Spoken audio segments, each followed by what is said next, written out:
Picture a little girl coloring carefully, looking up for approval. Now see her grown, still searching for acceptance in her partner's eyes. The way we love isn't random. It's shaped by our earliest experiences. As children, we learn how to receive love, to feel safe, or to hide. These lessons become the patterns we carry into adulthood. Our love styles aren't our fault, but understanding them is our responsibility. Today, we'll journey back, not to blame, but to understand how our childhood shapes our relationships. We'll explore these love styles as pathways to deeper self-awareness and more fulfilling love. Let's begin. Meet the pleaser, a soul often lost in the labyrinth of others' expectations. In childhood, pleasers learn, often subconsciously, that love is conditional. It's not freely given, but rather earned by being good, quiet, and helpful. Their worth is tied to their actions, to the services they provide. They learn to equate love with performance. They become experts at reading moods, anticipating needs before they're even voiced, smoothing conflict, often acting as the family's emotional buffer, absorbing tension and diffusing arguments, and putting others first, consistently prioritizing the comfort and happiness of those around them. Always afraid of being a burden.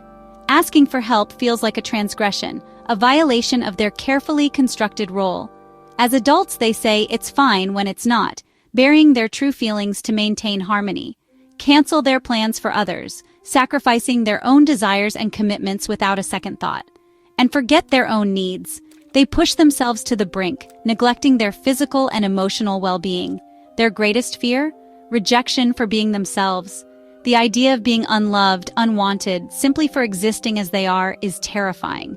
This cycle leaves them exhausted, depleted of energy and joy, constantly running on empty, resentful and unseen. They feel invisible, their own needs and desires perpetually overshadowed by the demands of others. The pleaser's challenge is to realize their needs matter too, that their worth isn't contingent on their ability to please, but inherent in their being. Setting boundaries isn't selfish. It's self-respect.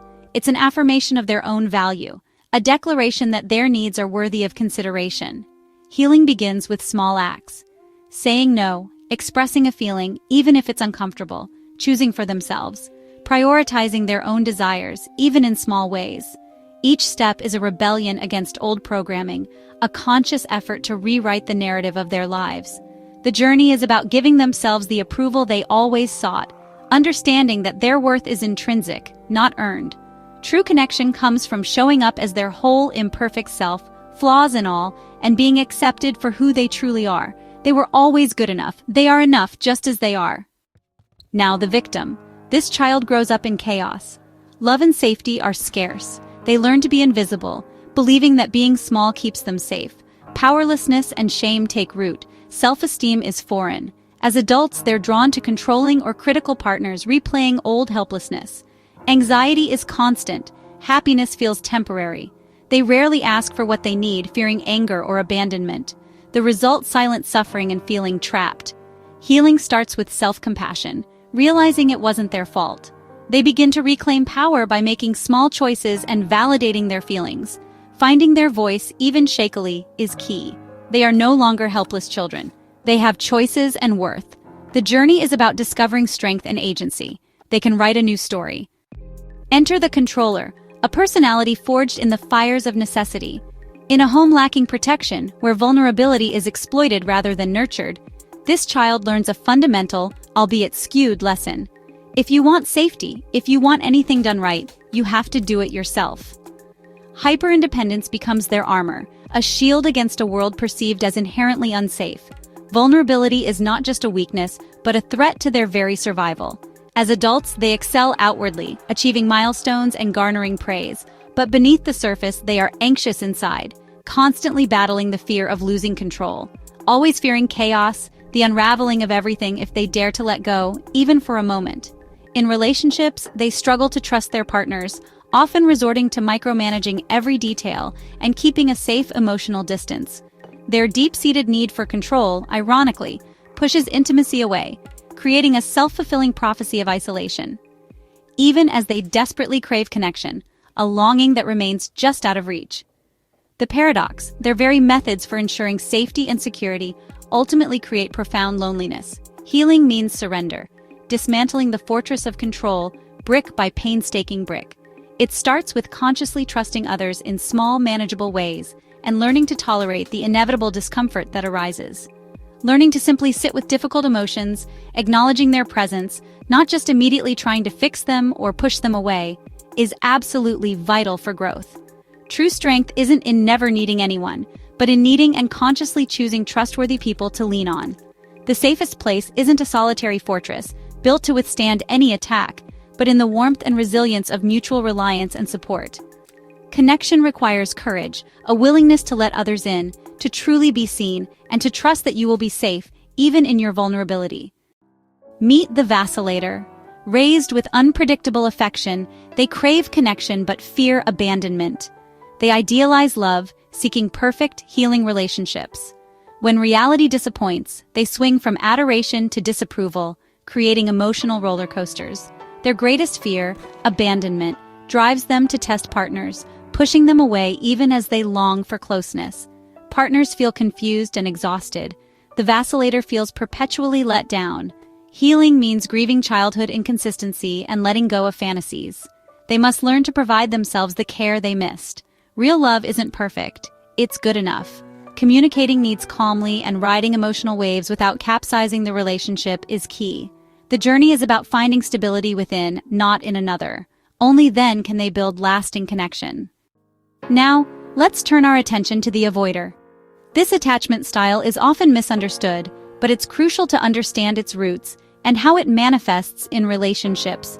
Raised in emotionally barren homes where feelings were either ignored or actively discouraged, avoiders learn, often from a very young age, to suppress feelings as a survival mechanism.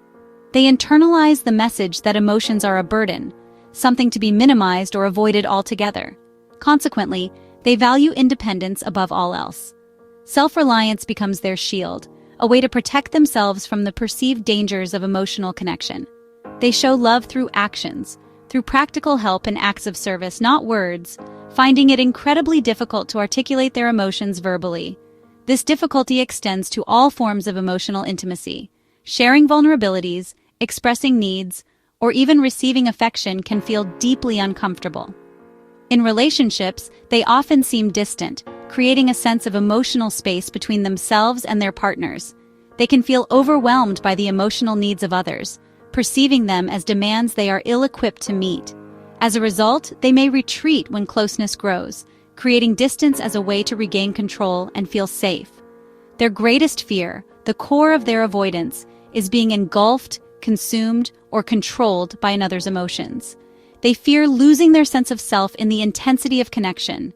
They tend to live from the neck up, relying heavily on logic and reason, often remaining unaware or disconnected from their own feelings and the subtle cues their body is sending them.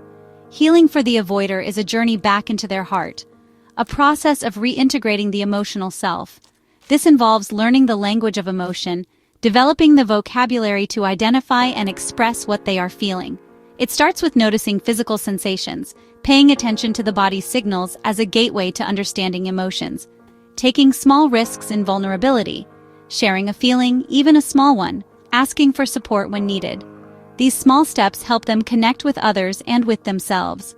The goal isn't to fundamentally change who they are, to become someone overflowing with emotion, but to integrate emotion and logic, to find a balance between their rational mind and their feeling heart.